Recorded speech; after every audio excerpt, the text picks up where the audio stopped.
وعلى آله وصحبه أجمعين. رب اشرح لي صدري ويسر لي أمري واحلل عقدة من لساني يفقه قولي. أما بعد. Alhamdulillah, sama-sama kita panjatkan kesyukuran kita kepada Allah Subhanahu wa taala kerana dengan limpah dan kurnia daripada Allah Subhanahu wa taala kita dapat sekali lagi bersama-sama meneruskan perbincangan kita. Moga-moga insya-Allah pertemuan kita diberkati dan dirahmati oleh Allah Subhanahu wa taala. Isu yang kita nak bincang pada pagi ini adalah isu Palestin. Sebab isu Palestin ni sebenarnya dia bukanlah isu yang boleh dipinggirkan atau diabaikan kerana ia melibatkan akidah umat Islam yang berkaitan dengan Masjid Aqsa yang dirakamkan oleh Allah di dalam Al-Quran. Jadi setiap orang, terutama ibu-ibu dan bapa-bapa, mesti memberi kesedaran kepada anak masing-masing tentang kewajipan untuk membebaskan Masjid Aqsa daripada kekejaman Zionis. Dan pada hari ini dunia memang mengetahui bagaimana zalimnya Zionis. Sebelum ini mungkin sebahagian dunia antarabangsa tidak mengetahui. Hanya dunia Islam sahaja melihat kepada kekejaman yang dilakukan oleh golongan Zionis tersebut. Tetapi pada hari ini apabila kekejaman yang dilakukan secara berterusan, pembunuhan terhadap kanak-kanak, pembunuhan terhadap wanita orang tua, pembunuhan terhadap orang awam yang begitu berleluasa, di situ membuka mata seluruh dunia yang melihat bahawa rupa-rupanya memang Yahudi merupakan golongan yang tidak memberi kemanusiaan. Apatah lagi ia disokong oleh kuasa besar dunia seumpama Amerika Syarikat.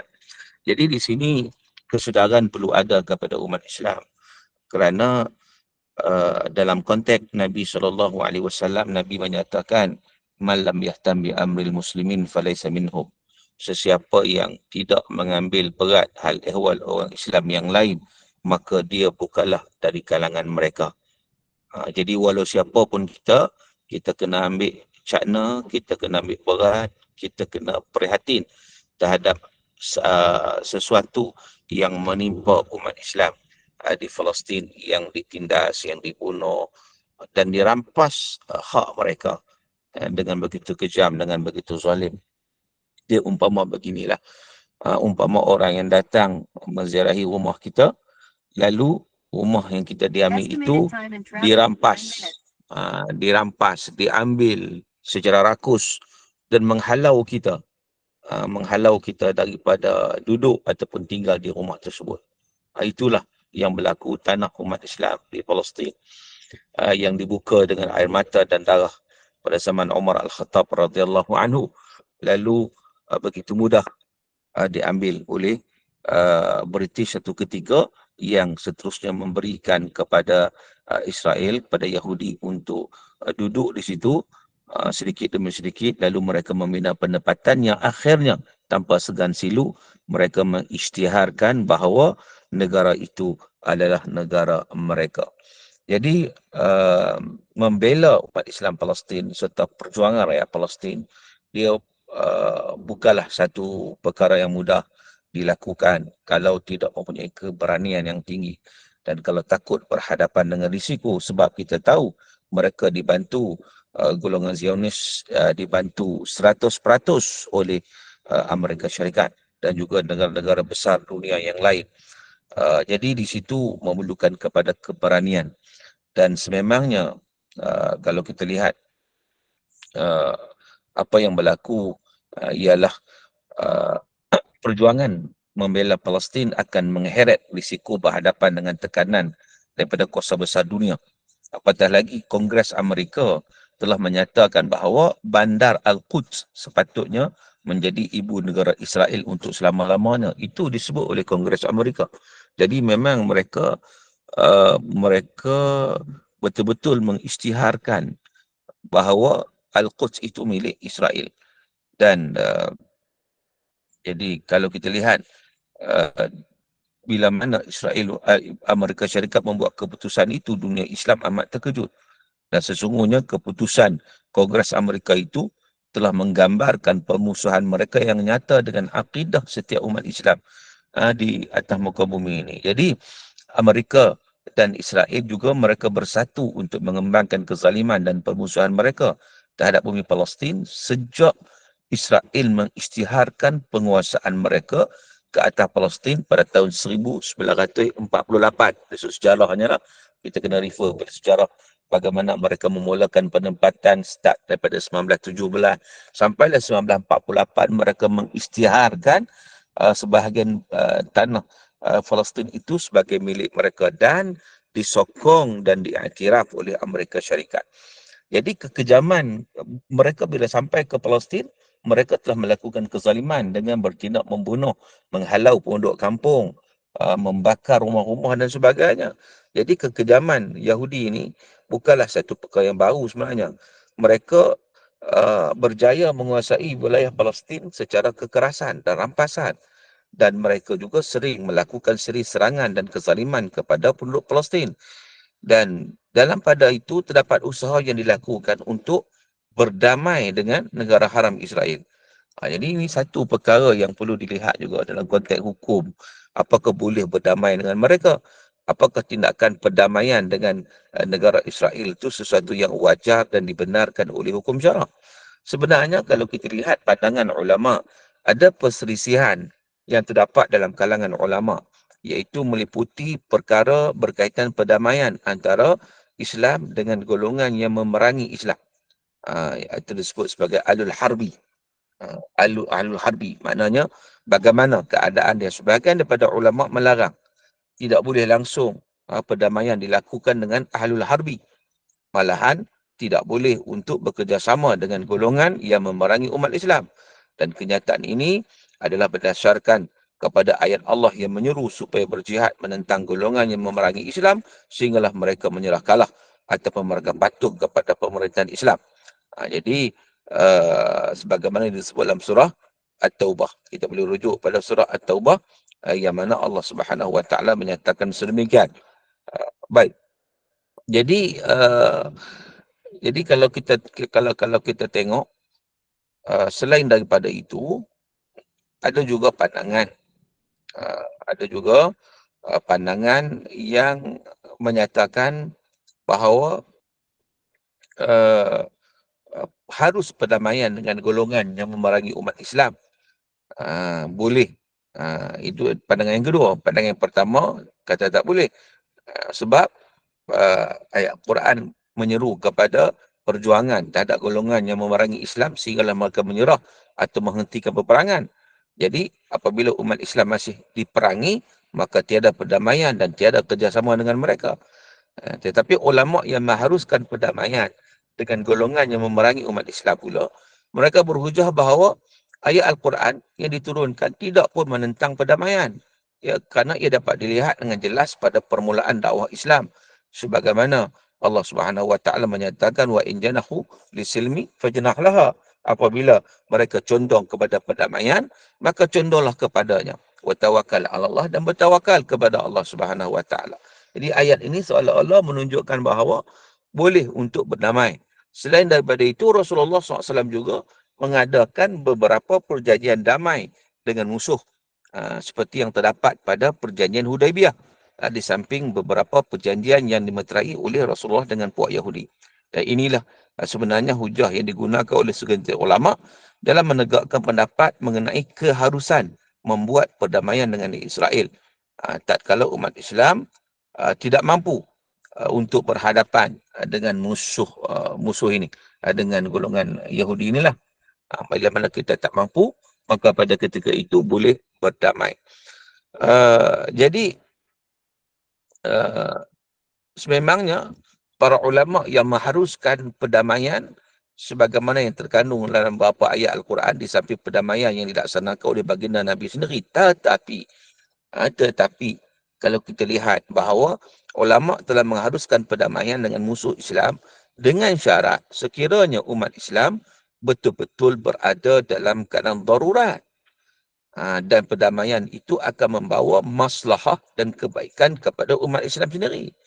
Bagaimanapun, pendapat ulama yang mengharuskan perdamaian dengan musuh Islam tidak termasuk perdamaian dengan negara haram Israel. Kerana apa? Kerana perdamaian hanya berlaku dengan musuh yang mempunyai negara, yang mempunyai raja, yang mempunyai pemerintahan sendiri yang ingin menguasai serta menawan negara lain.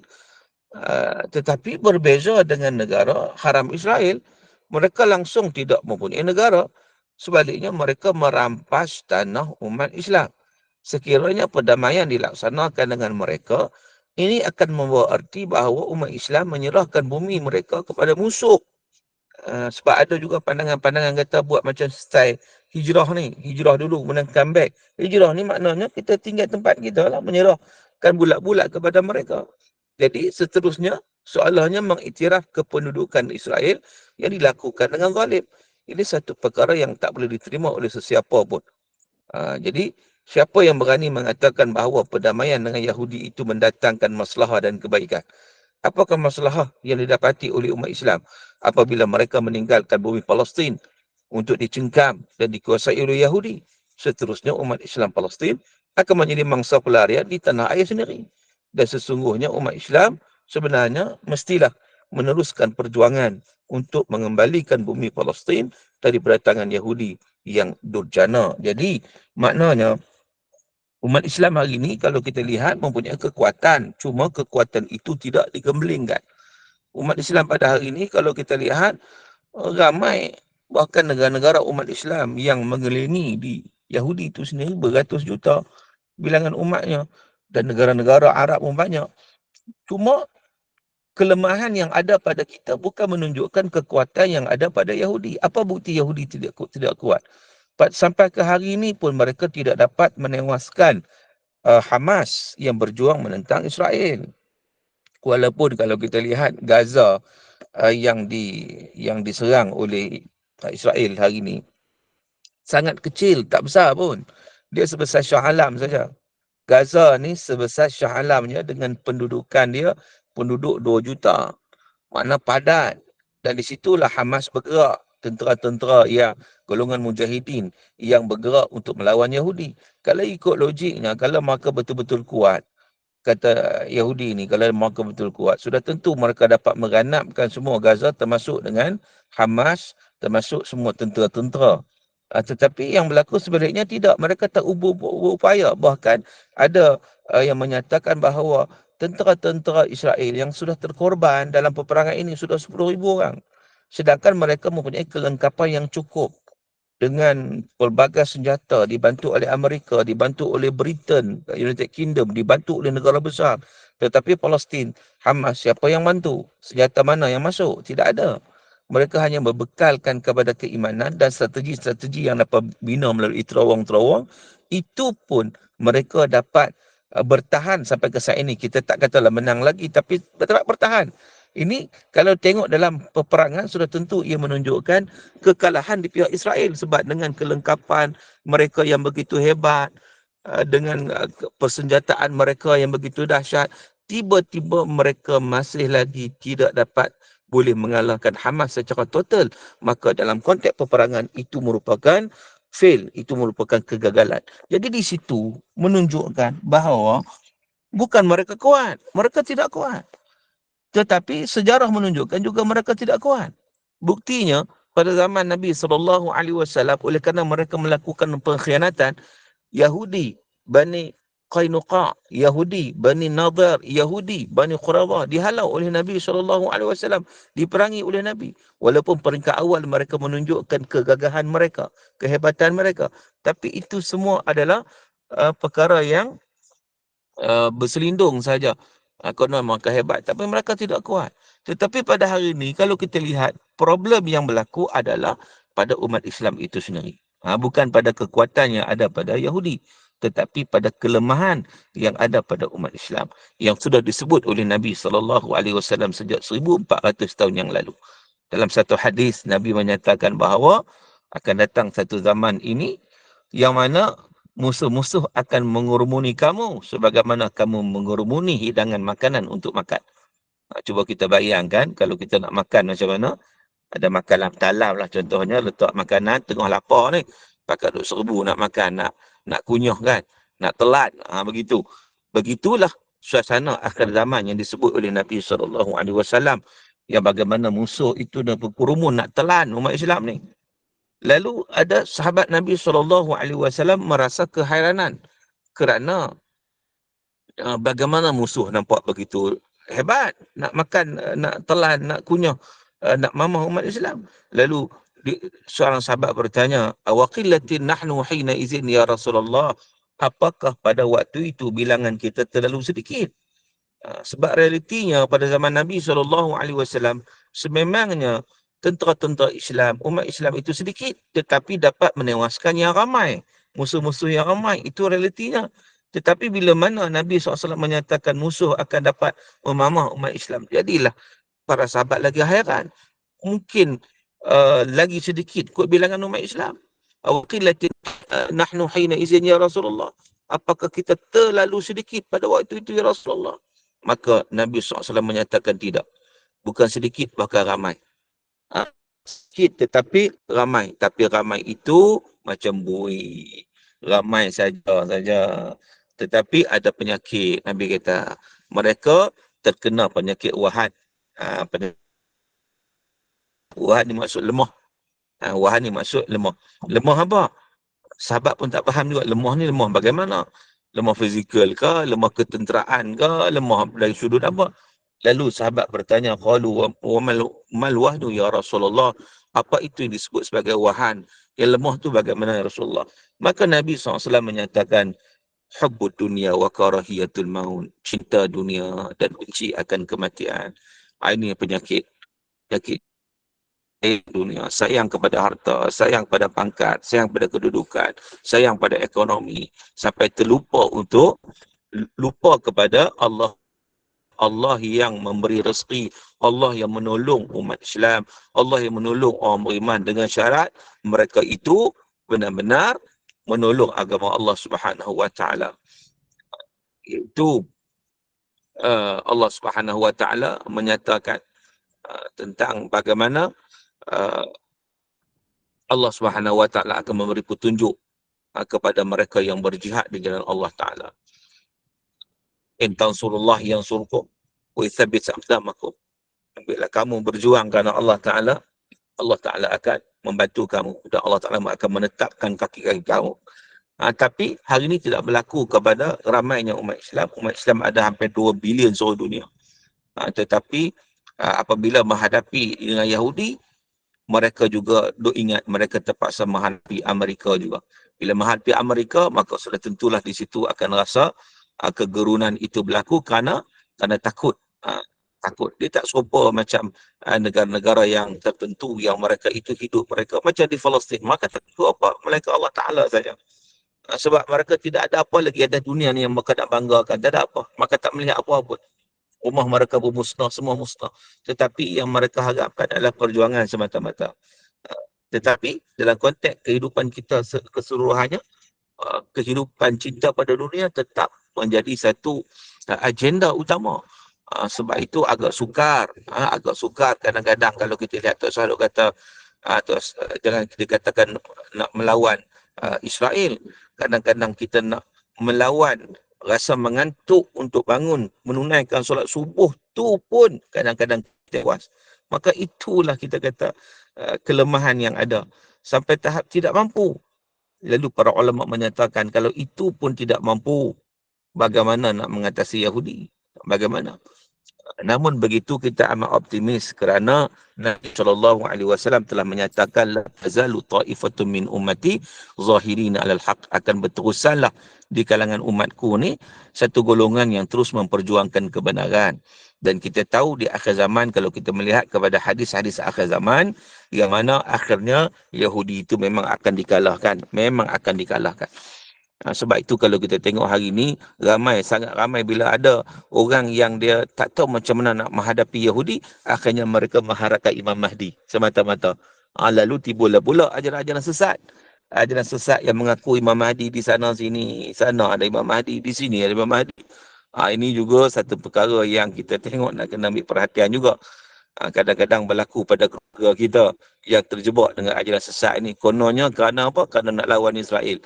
Lalu mereka dah dakwa kumpulan mereka ada Imam Mahdi yang nak lawan. Jadi ajaran sesat masuk melalui situasi akhir zaman yang berlaku pada hari ini. Sedangkan kaedah kita nak bagi mudah saja. Kaedah ni kalau kita nak kenal Imam Mahdi mudah saja. Iaitu siapa yang mengaku Imam Mahdi, confirm dia bukan Imam Mahdi. Itu kaedah. Pegang kaedah tu betul-betul. Sebab apa? Sebab dari riwayat menyatakan ketika mana Imam Mahdi benar, yang sebenar nak dibai'ahkan pun, ketika itu dia tidak mau dan dia tidak bersetuju ketika nak dibai'ahkan. Ketika mana para alim ulama bertemu dia di Mekah, mereka nak suruh bai'ah, dia tak mau, dia lari di Madinah. Maka pergi cari Madinah, dia lari pergi Mekah. Akhirnya ketika mana tawaf di Kaabah, maka nampak Imam Mahdi sedang bertawaf, maka pegang dekat situ, maka paksa untuk bai'ah juga. Jadi nak ceritanya, akhirnya Imam Mahdi pun terpaksalah menerimanya. Dan Imam Mahdi ni nama dia bukan Mahdi pun, nama dia Muhammad bin Abdullah. Kata Nabi SAW, yuwati usmuhu ismi. Namanya sama dengan nama aku, kata Nabi. Dan nama bapaknya sama dengan nama bapak aku. Jadi nama dia Muhammad bin Abdullah. Bukan nama dia Mahdi. Bukan nama dia Qasim. Macam hari ni di Pakistan ada juga yang mendakwa Imam Mahdi, nama dia Qasim.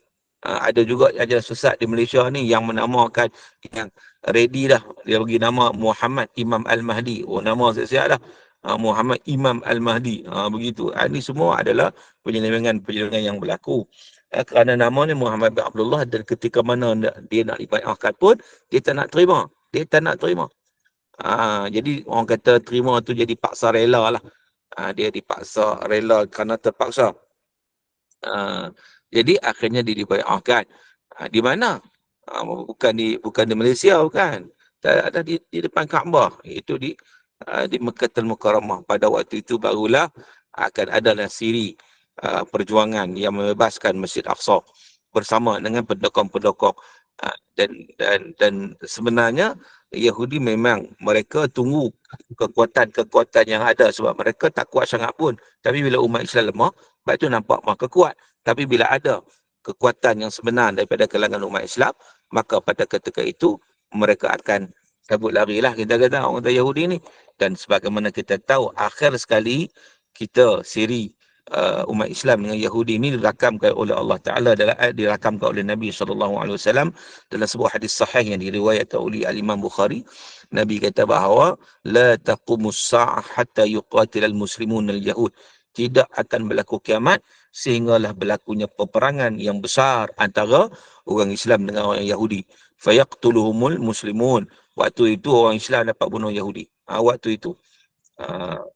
Sekarang ni kita tengok begitu sewenang-wenang Yahudi bunuh umat Islam. Tidak. Waktu itu kata Nabi, fayaqtuluhumul muslimun.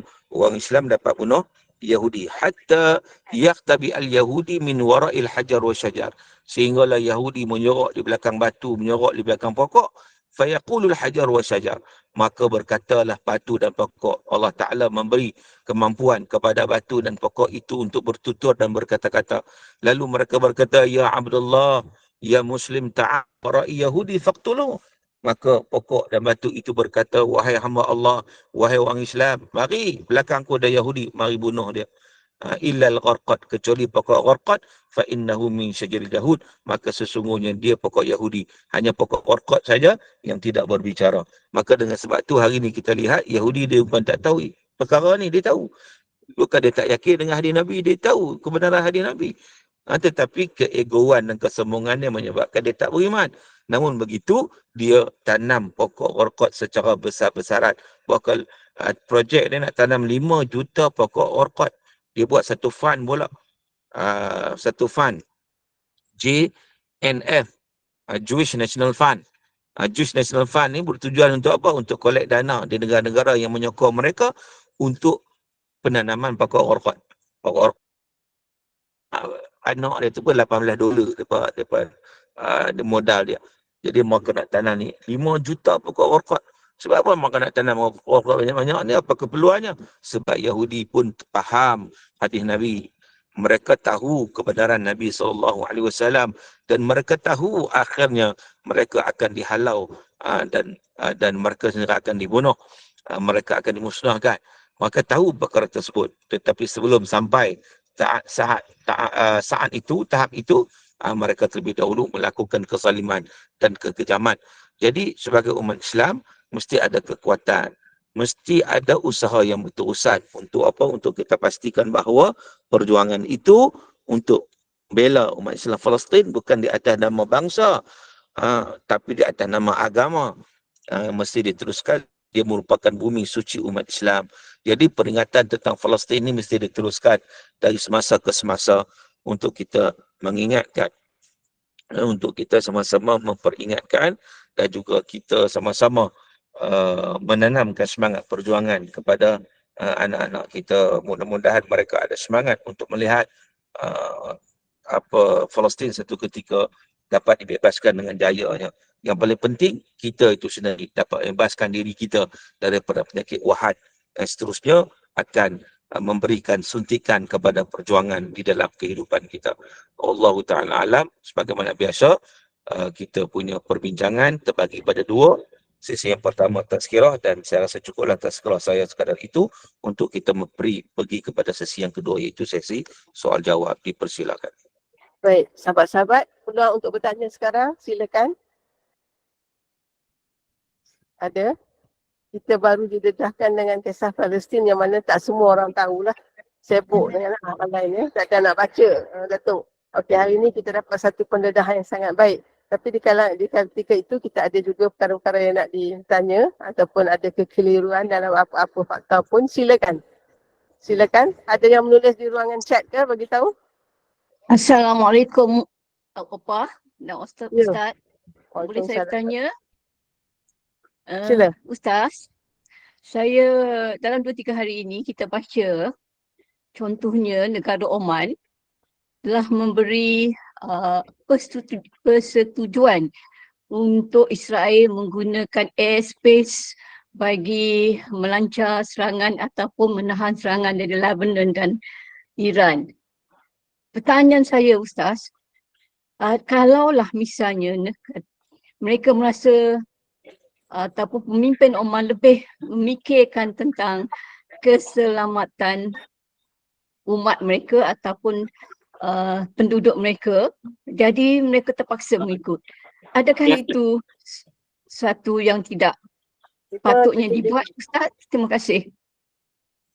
Baik, terima kasih. Dia sebenarnya kalau kita lihat bagaimana musuh dapat menguasai umat Islam adalah dengan cara divide and rule. Divide and rule ni pecah perintah. Maknanya setiap negara itu, setiap asalnya umat Islam ni satu saja, satu.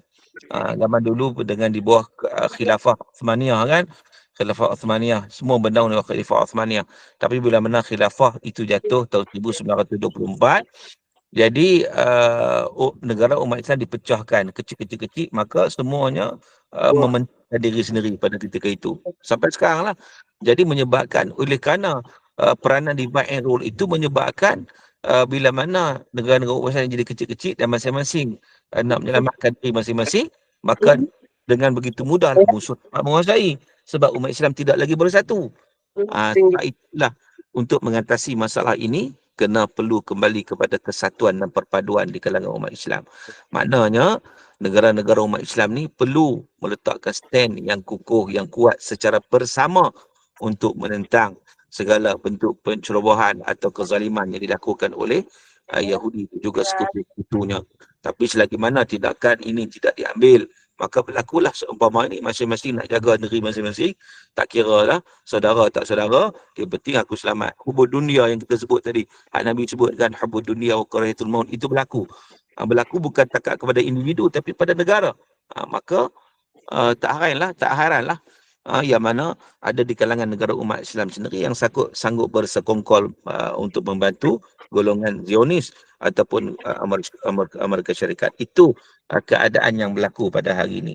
Yang sepatutnya kita sebut sebagai kita memberikan kesedaran supaya kalau generasi sekarang ni tak dapat bangun, akan lahir generasi-generasi yang akan datang yang dapat bangun dan membangkit untuk mengembalikan kedaulatan Islam. Wallahu a'lam. Baik. Terima kasih. Ada lagi soalan? Ada? Silakan kalau ada. Okey, apa bintang 5 ya. Kalau tak ada, kita serah majlis kepada Ustaz semula. 1, 2, 3, 4, 5. Tak ada Ustaz? Sila Ustaz. Baik, dia isu Palestin ni isu Ah, antarabangsa, isu yang kadang-kadang biasanya kalau Muslimat ni dia lebih kepada tertumpu pada isu rumah tangga, isu-isu ya, kan, isu-isu kekeluargaan. ya, Kalau melibat isu yang lebih besar agak kurang sikitlah soalannya. Tetapi ya, bagi saya dia penting sebab kita ibu-ibu ni membina generasi. Dia nak mendidik anak-anak. Kesedaran itu kalau kita tengok sejarah sirah pun kita nampak bagaimana sahabat-sahabat Nabi, contohnya Asma, daripada kecil anak dia Abdullah bin Zubair dilatih, diingatkan tentang perjuangan Nabi SAW sehingga melahirkan anak dia Abdullah bin Zubair ketika umur 7 tahun sudah ada semangat jihad, yang mana dia bersama rombongan kanak-kanak bertemu Rasulullah SAW untuk berbai'ah, untuk berjuang bersama dengan Nabi. Itu umur 7 tahun. Macam mana mereka boleh bersikap sedemikian? Kerana didikan daripada ibu mereka terutamanya yang menceritakan tentang perjuangan Nabi SAW.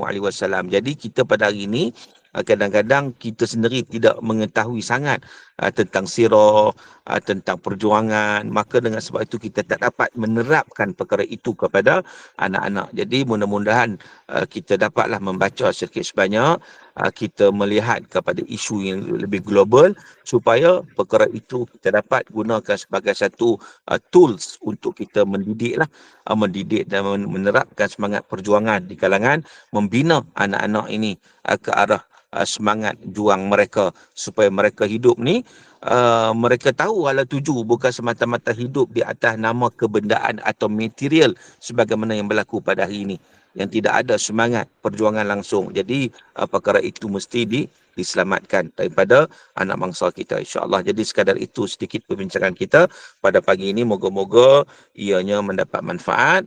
Dan kita tutup dengan bacaan surah Al-Asri dan tasbih kafarah. Bismillahirrahmanirrahim. Wal 'asri innal insana lafi khusr illa alladhina amanu wa 'amilus solihat wa tawassaw bil haqqi wa tawassaw bis sabr. Subhanakallahumma wa bihamdik asyhadu an la ilaha illa anta astaghfiruka wa atubu ilaik. Wabillahi taufiq wal hidayah. Assalamualaikum warahmatullahi wabarakatuh. Waalaikumsalam.